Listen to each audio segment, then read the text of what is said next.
Joining us now to talk about Canada's role in making this world a healthier place to be, Peter Singer. He is the director of the McLaughlin-Rotman Centre for Global Health at the University Health Network at University of Toronto. Welcome back to TVO. Thank you. Did I get the titles all in there properly? Oh, yeah. That is one of the longest titles. Okay, we don't often think about our influence on foreign policy in terms of global health, so let's just start there. When you're talking global health, you're referring to what? Obviously, the health of people around the world, especially in the developing world.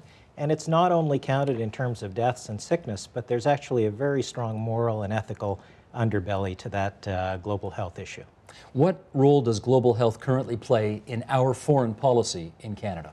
I think it is one of the big global challenges that people would identify, along with agriculture, along with environment, along with water. You know, there's a limited number of serious challenges that affect people all around the world, including in the developing world. And I think that we have made some strides and are making some progress and do have some focus in Canada on the topic of global health. Because when you think foreign policy in Canada today, my assumption is people think war. This is war of a different kind, I guess, isn't it? Well, it's war of a different kind, but it's actually an excellent point, because if you think about what our comparative advantage is in Canada and what we really do best, we have got great scientists. We've got people from countries all around the world. There's very few countries anywhere that don't look at Canada and see their own reflection. And those are some real assets that we can deploy in global health. It's a smart way of approaching foreign policy. Okay, so if we're not thinking war as in Afghanistan, but we're thinking rather the war on what makes people unhealthy around the world, what kind of changes in our approach to foreign policy would you like to see us undertake? So we have done and we are doing quite a lot on humanitarian assistance, you know, the firefighting, the immediate vaccines, shipping the vaccines, dealing with malaria, and that is all to the good. What I'd like to see us do a little bit more of is bring science into our foreign policy, innovation into our foreign policy, because that's the long-term game. What does that mean specifically? Well, let's take a concrete example. Right now, as I think almost everybody listening to the show would know, if you have your child and you're going for childhood immunizations, you have to go several times, 3, 4, 5 times. That's not bad if your local clinic is 3 blocks away. It's a heck of a problem if you're a mom with 8 kids and you've got to go 100 miles in a rural setting in Africa. So imagine a world where you could have a vaccine, the normal childhood vaccines, that could be given not 3 times, but once and close to birth. Imagine how that would increase the uptake of vaccines and how that would decrease childhood deaths. That's an example of the role of science and innovation. We can't do it yet, but we are getting to a position where we can, based on a really interesting program called the Bill and Melinda Gates Foundation Grand Challenges in Global Health Initiative. That's actually one of their grand challenges, to develop vaccines that don't need needles, so you don't transmit other diseases, don't need refrigeration, where about 80% of the cost is, and can be given only once, so you don't have this problem of going back and forth we just talked about. How would you take it? You could take it, if it doesn't need needles, you could take it by breathing it in. You could take it through your skin. People are working with all sorts of different routes. But that's the power of science to change the way we're doing things now, to do them better. And that's a really important set of long-term approaches to global health. Here is a very stark graphic which we're going to put up here, this courtesy of UNICEF. Global deaths of children under the age of 5. 93% of them in the world occur in Africa and Asia. 50% are from pneumonia, diarrhea, malaria, measles, things people should not die of nowadays. AIDS is on this list as well. 37% of these deaths are from pneumonia and diarrhea alone.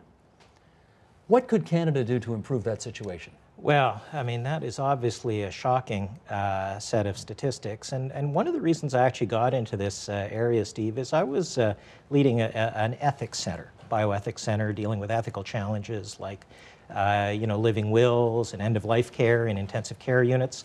And I came to realize that global health was actually the mother of all ethical challenges because of statistics like that.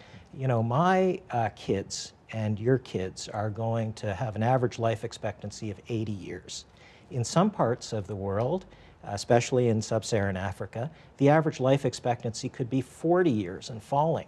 If that's not the mother of all ethical challenges, I don't know what is, and there's a lot that Canada can do about that. Okay, but we've got finite resources, and obviously you would like us to put it into improving the health of people around the world.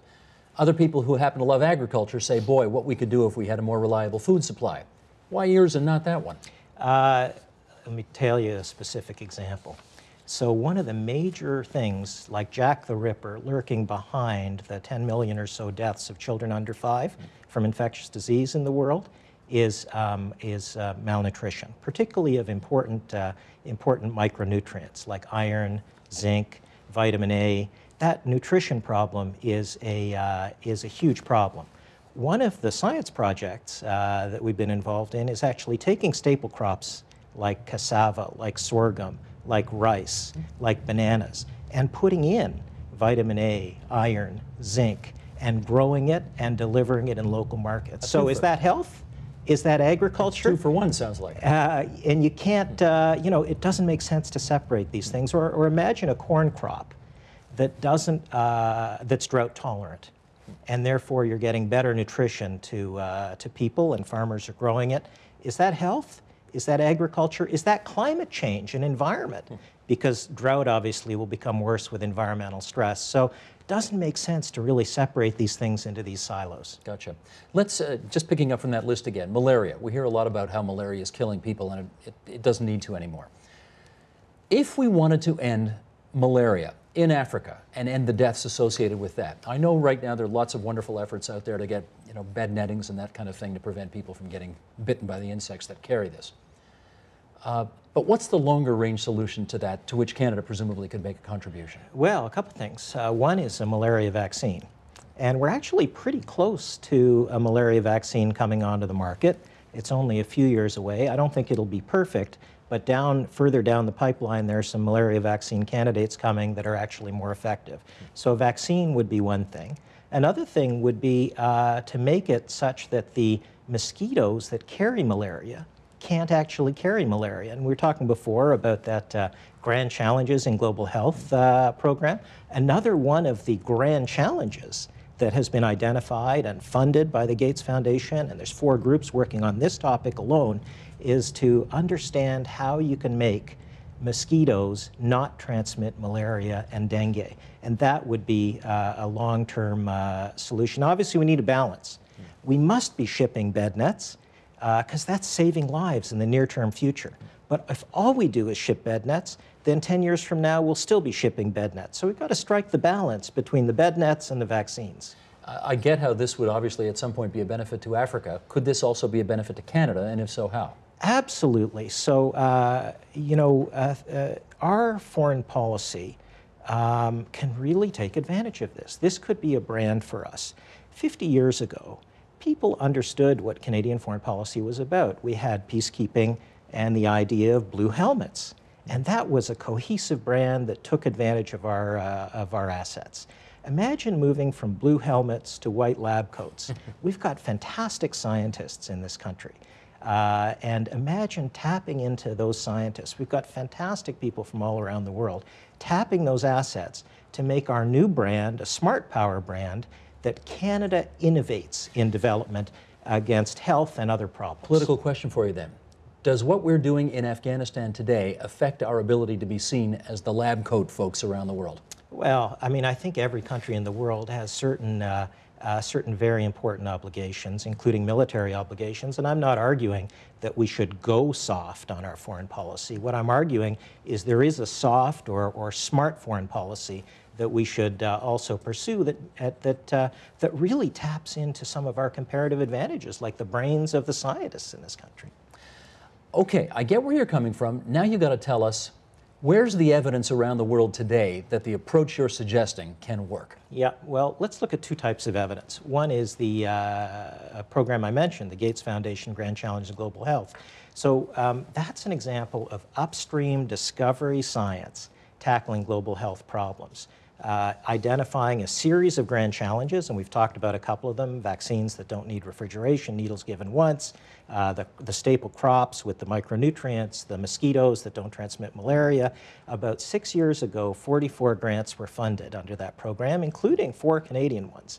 And those grants are making incredible progress, and many of those technologies are approaching field trials. But there's something else here, Steve, which has to do with innovation and the economic benefits of this. If you wanted to make sure a country stayed poor forever, what would you do?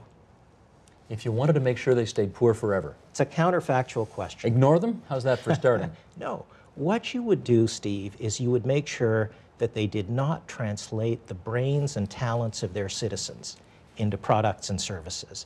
And that's a pretty good description of what's happening in many so-called developing countries. Canada can help countries to make sure that the brains and the ideas, the local ideas, are translated into products to fight local problems.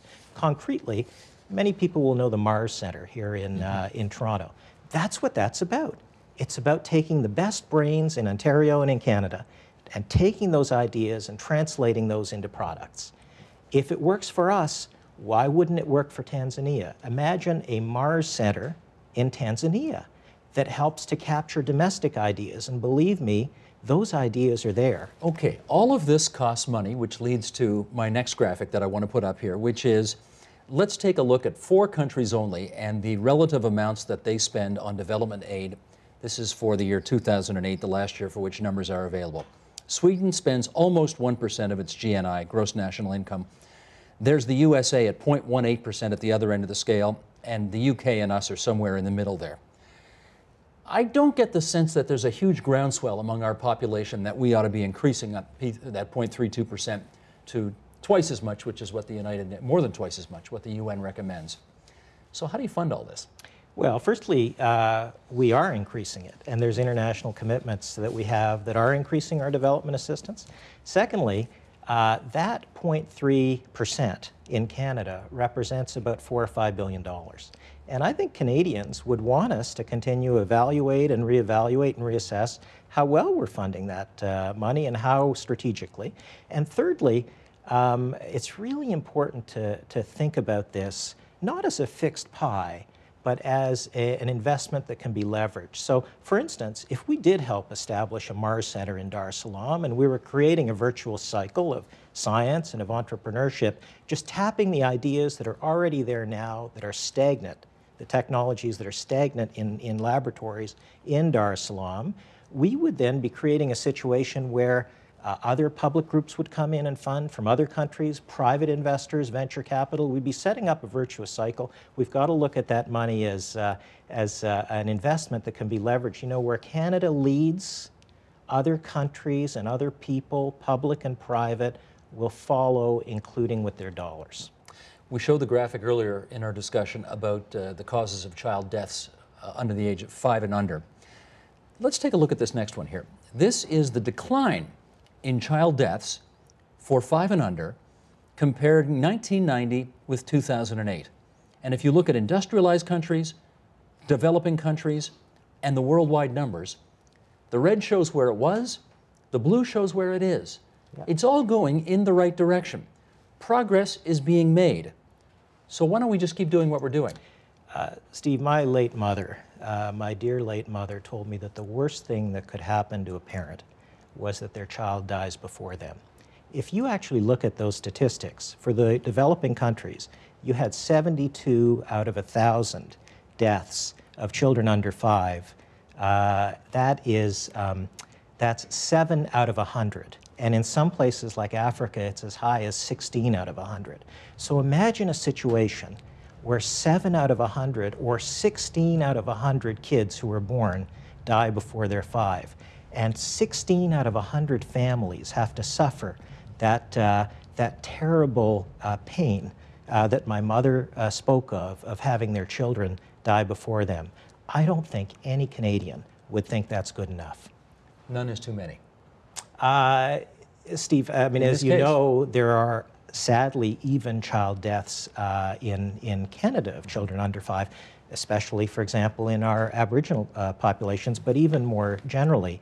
None is too many, but the figure in Africa is 13 times as much, the figure in Canada. And that's what I meant when I said this is not only a statistical problem, it's not only a human problem, but it's a big ethical problem. I mean, how can that be right, that 13 times as many kids in the developing world die under 5 as in Canada?